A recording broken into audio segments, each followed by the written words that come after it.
ಶ್ರೀ ಗುರುಭ್ಯೋ ನಮಃ. ಶಂಕರಾಚಾರ್ಯ ವಿರಚಿತ ಶ್ರೀ ಸುವರ್ಣಮಾಲಾ ಸ್ತುತಿಯ 10ನೇ ಶ್ಲೋಕ ಹಾಗೂ ಅದರ ತಾತ್ಪರ್ಯವನ್ನ ತಿಳಿದುಕೊಳ್ಳೋಣ. ಮೊದಲು ಸಂಸ್ಕೃತದ 10ನೇ ಅಕ್ಷರ ಯಾವುದು ಎಂದರೆ ಏಕಾರ. ಇಂದು ಏಕಾರದಿಂದ ಶ್ಲೋಕವು ಪ್ರಾರಂಭಗೊಳ್ಳಲಿದೆ. ಏಕಂ ಸದಿತಿಶ್ರಿತ್ಯತ್ವಮೇವ ಸದಸೀತ್ಯುಪಾಸ್ಮಹೇ ಮೃಡಭೋ ಸಾಂಬ ಸದಾಶಿವ ಶಂಭೋ ಶಂಕರ ಶರಣಂ ಮೇ ತವ ಚರಣಯುಗಂ. ಇನ್ನೊಮ್ಮೆ ನೋಡೋಣ. ಏಕಂ ಸದಿತಿಶ್ರಿತ್ಯ ತ್ವಮೇವ ಸದಸೀತ್ಯುಪಾಸ್ಮಹೇ ಮೃಡಭೋ ಸಾಂಬ ಸದಾಶಿವ ಶಂಭೋ ಶಂಕರ ಶರಣಂ ಮೇ ತವ ಚರಣಯುಗಂ. ಇದು ಶ್ಲೋಕವಾದರೆ ಇದರ ಪದಚ್ಛೇದವನ್ನ ಈಗ ನೋಡೋಣ. ಏಕಂ ಸತ್ ಇತಿ ಶಿತ್ಯ ತ್ವಂ ಏವ ಸದಸಿ ಇತಿ ಉಪಾಸ್ಮಹೇ ಮೃಡಭೋ ಸಾಂಬ ಸದಾಶಿವ ಶಂಭೋ ಶಂಕರ ಶರಣಂ ಮೇ ತವ ಚರಣಯುಗಂ ಎಂಬುದು ಪದಚ್ಛೇದ. ಇನ್ನು ಅನ್ವಯಾರ್ಥವನ್ನ ನೋಡುವುದಾದರೆ ಭೋ ಮೃಡ ತ್ವಮೇವ ಏಕಂ ಸತ್ ಇತಿ ಶ್ರುತ್ಯ ಸದಸಿ ಉಪಾಸ್ಮಹೇ ಸಾಂಬ ಸದಾಶಿವ ಶಂಕರ ಶಂಭೋ ತವ ಚರಣಯುಗಮೇ ಶರಣಂ ಇತಿ ಅನ್ವಯಾರ್ಥ. ಅರ್ಥವನ್ನ ನೋಡೋಣ. ಹೇ ಸುಖಪ್ರದನೆ, ಒಬ್ಬನೇ ಪರಬ್ರಹ್ಮನು, ಆ ಪರಬ್ರಹ್ಮನು ನೀನೇ ಎಂದು ವೇದಗಳಿಂದ ಉಪಾಸಿಸುತ್ತೇವೆ. ಪಾರ್ವತೀ ಸಹಿತನಾಗಿರುವವನೇ, ಸದಾ ಮಂಗಳಮಯನಾಗಿರುವವನೇ, ಶಂಭುವೇ ಶುಭವನ್ನುಂಟು ಮಾಡುವವನೇ, ನಿನ್ನ ಚರಣಯುಗಳವೇ ನನ್ನಾಶ್ರಯವು ಎಂಬುದು ಇದರ ಅರ್ಥವಾಗಿದೆ. ಇನ್ನು ಭಾವಾರ್ಥವನ್ನ ನೋಡುವುದಾದರೆ ಸಂಸ್ಕೃತದಲ್ಲಿ 2000ಕ್ಕಿಂತ ಹೆಚ್ಚು ಧಾತುಗಳಿವೆ. ಆ ಧಾತುಗಳನ್ನ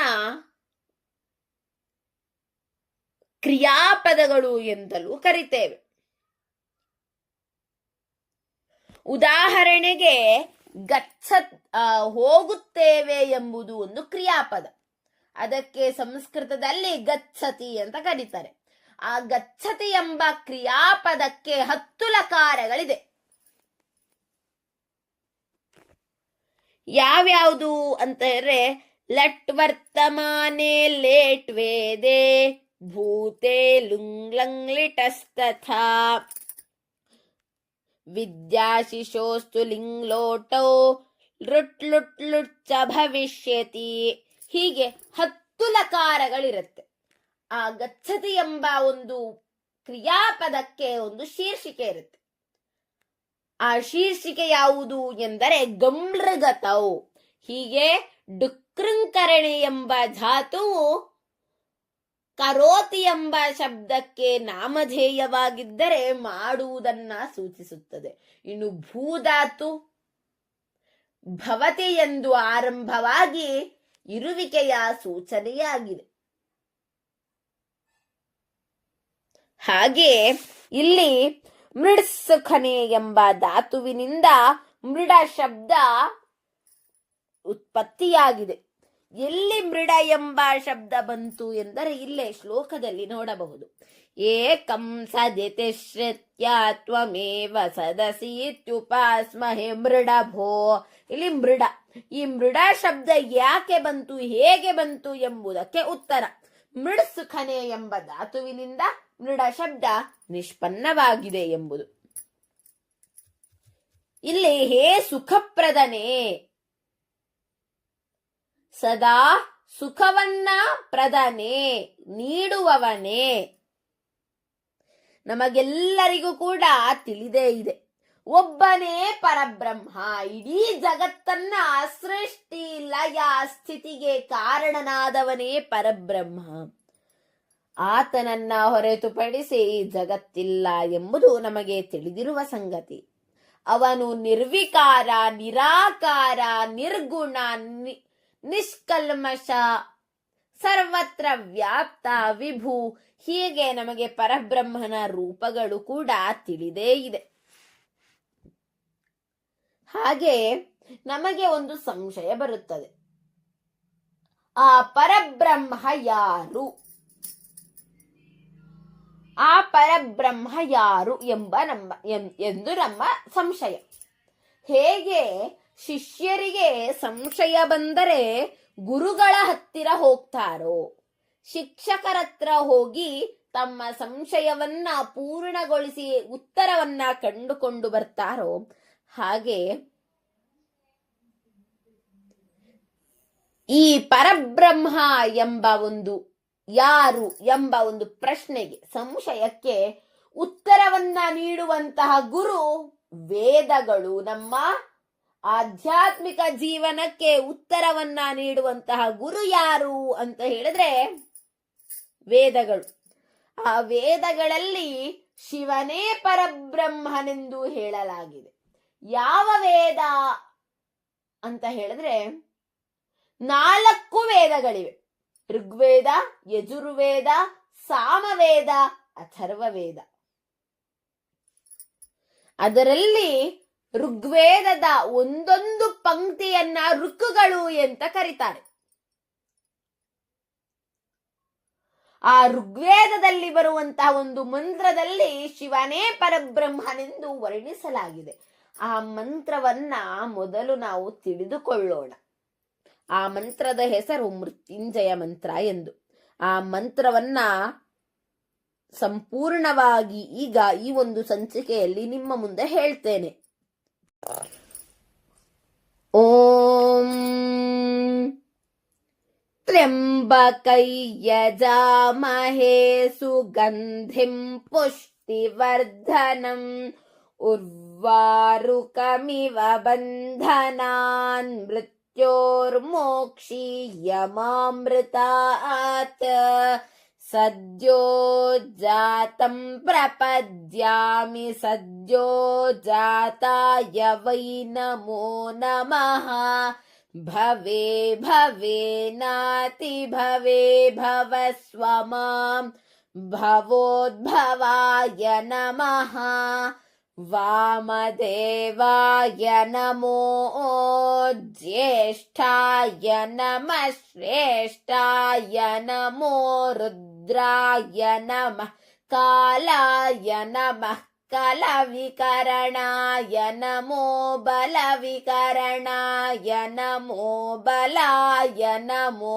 ಬಲ ಪ್ರಮಥನಾಯ ನಮಃ ಸರ್ವಭೂತದಮನಾಯ ನಮೋ ಮನೋನ್ಮನಾಯ ನಮಃ ಅಘೋರೇಭ್ಯೋಥ ಘೋರೇಭ್ಯೋ ಘೋರ ಘೋರತರೇಭ್ಯಃ ಸರ್ವೇಭ್ಯಃ ಸರ್ವಶರ್ವೇಭ್ಯೋ ನಮಸ್ತೆ ಅಸ್ತು ರುದ್ರರೂಪೇಭ್ಯಃ ತತ್ಪುರುಷಾಯ ವಿದ್ಮಹೇ ಮಹಾದೇವಾಯ ಧೀಮಹಿ ತನ್ನೋ ರುದ್ರಃ ಪ್ರಚೋದಯಾತ್ ಈಶಾನಃ ಸರ್ವವಿದ್ಯಾನಾಂ ಈಶ್ವರಃ ಸರ್ವಭೂತಾನಾಂ ಬ್ರಹ್ಮಾಧಿಪತಿರ್ಬ್ರಹ್ಮಣೋಧಿಪತಿರ್ಬ್ರಹ್ಮ ಶಿವೋ ಮೇ ಅಸ್ತು ಸದಾಶಿವೋಂ. ಓಂ ಶಾಂತಿ ಶಾಂತಿ ಶಾಂತಿ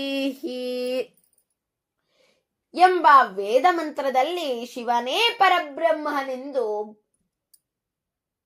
ನಾವು ತಿಳಿದುಕೊಳ್ಳುತ್ತೇವೆ.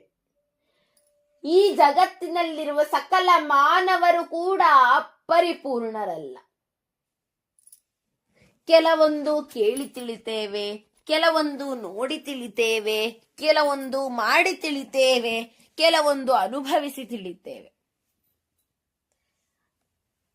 ಹೇಗೆ ನಮ್ಮ ಜೀವನದಲ್ಲಿ ನಾವು ತಿಳಿದುಕೊಳ್ಳಬೇಕು ಎಂಬುದಕ್ಕೆ ಒಂದು ಶ್ಲೋಕವಿದೆ. ಆಚಾರ್ಯಾತ್ ಪಾದಮಾಧತ್ತೆ ಪಾದಂ ಶಿಷ್ಯ ಸ್ವಮೇಧಯ ಪಾದಂ ಸಬ್ರಹ್ಮಚಾರಿಭ್ಯಃ ಪಾದಂ ಕಾಲಕ್ರಮೇಣ ಹಿ ಎಂಬುದು.